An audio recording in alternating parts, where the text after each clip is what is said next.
Opa pessoal, só passando aqui no começo do vídeo para deixar uma coisa bem clara. Esse vídeo não tem de forma alguma a intenção de glorificar ou até mesmo normalizar quaisquer atos de crueldade no game seguido. É importante ressaltar que caso tenha algum problema relacionado a pânico, medo de sangue, sensibilidade a atos violentos ou mesmo tendências a reproduzi-los, eu recomendo fortemente que você não assista esse vídeo. Vale deixar claro que o jogo foi lançado há anos atrás e o que ele representou foi claramente pro fã. Porém, o intuito desse vídeo é extrair algo interessante da narrativa, a fim de criar um bom conteúdo voltado ao horror. Algo que explore os efeitos enquanto está jogando o jogo. Lembrando que esse vídeo é recomendado apenas para maiores de 16 anos. Dado o aviso, tenha um ótimo vídeo. O ano era 2012. Dentre tantos jogos que meu primo tinha, um em específico me chamou a atenção.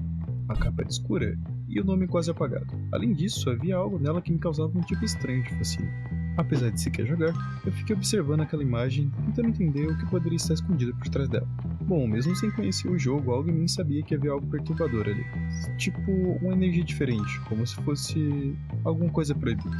Mas como o PlayStation não era meu, tudo que eu podia fazer era ficar na curiosidade. Os anos se passaram e eu segui em frente. Até que bem mais tarde, eu finalmente tive a chance de jogar. Foi aí que descobri o que havia por trás daquela capa. E, sinceramente, eu percebi que talvez isso tivesse sido um erro. O jogo era Manhunt.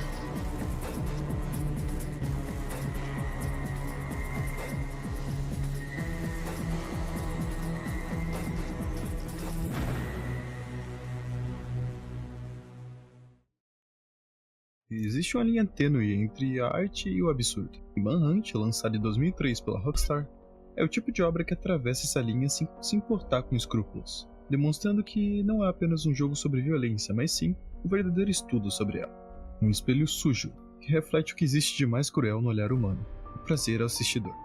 A história começa com James Earl Cash, um condenado à morte por injeção letal em uma prisão de Kansas City. Mas durante sua execução, algo inusitado acontece, e o que antes parecia ser o fim, na verdade, era apenas o começo de tudo. Cash então acordava em uma sala escura, confuso e atordoado, percebendo que incrivelmente ele ainda estava vivo. A sala era um ambiente silencioso e escuro, porém cheio de câmeras. Então, uma voz distorcida ecoava pelo lugar. Era o diretor, um homem misterioso falando com um tom manipulador, como se nos quisesse induzir a algo. Ele então revelava que toda aquela história de execução foi apenas um pretexto para nos poupar e nos dar uma segunda chance. Mas claro, como nem tudo são flores, precisaríamos agora pagar pela nossa dívida com aquele cara, entretendo ele. A sua ideia era transformar a cidade em um palco, e em Cash, o seu protagonista, como um assassino em um filme real de pura violência. Nosso palco, Kansas City, um labirinto cheio de becos, fábricas abandonadas e ruas infestadas por gangues. Cada território é dominado por um grupo diferente: psicopatas, mascarados, maníacos, cultistas, dentre outros. Todos eles com um único objetivo: caçar você.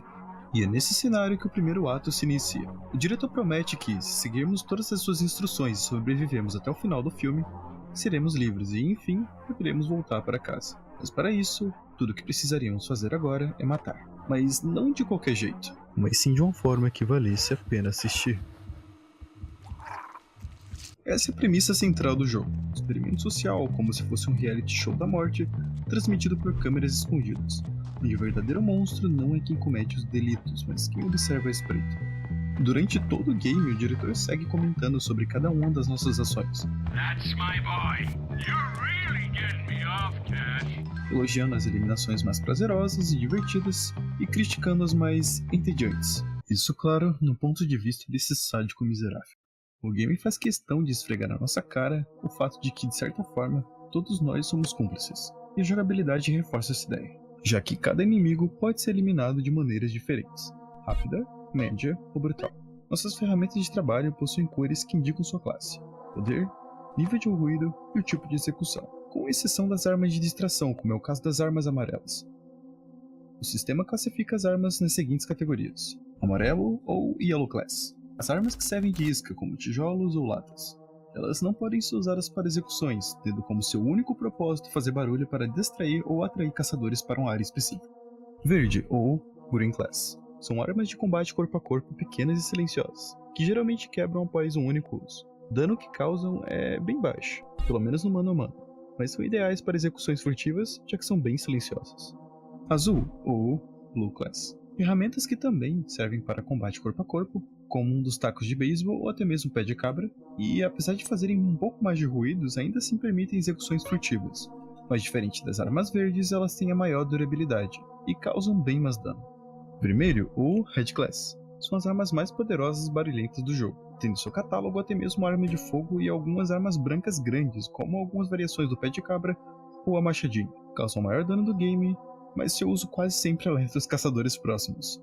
As execuções com as armas do tipo vermelho são as mais brutais, classificadas como nível Gruesome.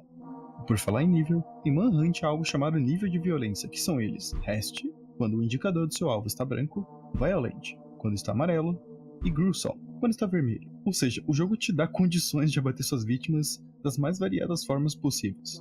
Tudo que ganhamos como recompensa são cenas de puro horror. O som abafado das respirações, o sangue escorrendo e as luzes trêmulas nas paredes, tudo aquilo é feito para nos deixar desconfortável, mas ainda assim incapazes de parar, já que não saímos daquele lugar. E tudo o que podemos fazer no momento é seguir ordens. Com o passar das fases, o protagonista se transforma. Ele deixa de matar por necessidade e começa a matar por impulso. E é nesse ponto que a manipulação do diretor atinge o seu auge, porque quando a violência se torna rotina, ela deixa de chocar e passa a entreter. Em um momento do game chegamos à emissora de TV, controlada por uma das gangues. Até então, mais um dia normal nessa cidade. Porém, dentre as câmeras quebradas e corpos espalhados, percebemos que tudo na verdade estava sendo gravado. Durante todo esse tempo, James estava sendo usado. Ele não era um sobrevivente, era apenas um fantoche, com um único objetivo, que era entreter.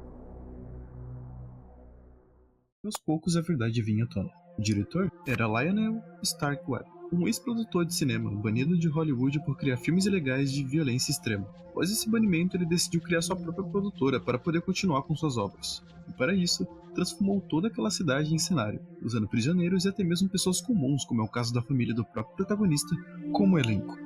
Cada gangue é parte da filmagem, cada local, uma cena, e a cada bate, um take perfeito para o público oculto que consome aquele tipo de conteúdo. Ao descobrir que estava sendo usado para entretenimento durante todo esse tempo, Cash seguia a viagem, atravessando becos, fábricas e prédios. Porém agora, com outro objetivo em mente: caçar o diretor. O ambiente se torna cada vez mais insano, os inimigos bem mais sádicos, e o jogador começa aos poucos a sentir o peso daquela rotina. Não há redenção e nem consolo. Não tem como voltar mais. E tudo que nos resta é apenas o ódio. A cada missão, o conceito moral parece se esvair aos poucos, e até que Cash finalmente encontra o diretor. Nesse ponto, tudo se inverte. Ele, que antes filmava e assistia tudo de camarote, agora era parte do elenco. E claro, o nosso protagonista havia chegado ali para ter o seu tão aguardado plot. E então invadimos sua mansão, cercada por câmeras e guardas, em um último ato sangrento. E quando finalmente encontramos o desgraçado, ele suplica por misericórdia. É isso mesmo. Depois de tudo que ele nos fez passar, depois de envolver até mesmo inocentes e uma cidade inteira para seu único divertimento, aquele desgraçado clama pela sua vida. Diante daquilo, James não diz uma palavra sequer, e silenciosamente apenas o executa, dando um fim ao ciclo de ódio em Cancer City e acabando de uma vez por todas o que um dia significou o nome The Director. O final de Manhunt é seco, sem redenção, sem alívio, apenas o silêncio, como se o jogo quisesse lembrar a todos ali que estávamos igualmente sujos, de formas diferentes, é claro, mas ainda assim, corrompidos. E o impacto do game foi muito além dos consoles, tendo até mesmo casos que supostamente haviam tido relação com ele. Em 2004, um ano depois do lançamento, o jogo foi associado a um assassinato real no Reino Unido. Um garoto de 17 anos deciveu seu amigo, o que fez a mídia logo apontar o game como inspiração. Porém, ao investigar um pouco mais, a polícia descobriu que o jogo pertencia à vítima na verdade, e não ao agressor. Mas, de qualquer forma, a barbaridade já tinha sido feita. Mas além de vários outros crimes semelhantes, diversos outros países proibiram sua venda. Na Nova Zelândia e na Austrália, possuir uma cópia chegou a ser considerado um crime. Nos Estados Unidos, políticos pediram sua remoção das lojas. E na Europa, o debate sobre a censura voltou com força total. E, vendo esse cenário, eu penso que talvez o que mais incomodasse não fosse o sangue, nem mesmo a violência, já que era algo até que bem comum em jogos daquela época, mas sim a forma de como era retratado e apresentado. O que nos faz pensar que tudo que esse game quer é, de fato, mostrar o que acontece quando a moral é arrancada e o instinto toma lugar. Uma experiência que não recompensa o herói, até porque não existe um.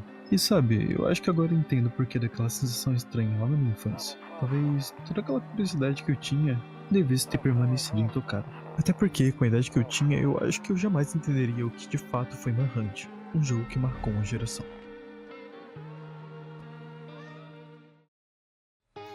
Bom pessoal, chegamos ao final de mais um vídeo. Mesmo a edição sendo bem simples, ainda assim, para um novato no Vegas, que é o meu caso, dá bastante trabalho. Então, ajude o youtuber nessa quebrada. Deixa o like e compartilha se você realmente curtiu o vídeo. Se puder, apresenta o vídeo para algum amigo, já que tanto a aprovação da própria comunidade quanto a chegada de novas pessoas no canal faz a plataforma entender que ela está entregando o conteúdo pro público certo. O que, claro, vai me motivar ainda mais a gravar vídeo para vocês. É isso. Muito obrigado por ter assistido até aqui. Eu sou o Kuro e vejo vocês em um próximo vídeo.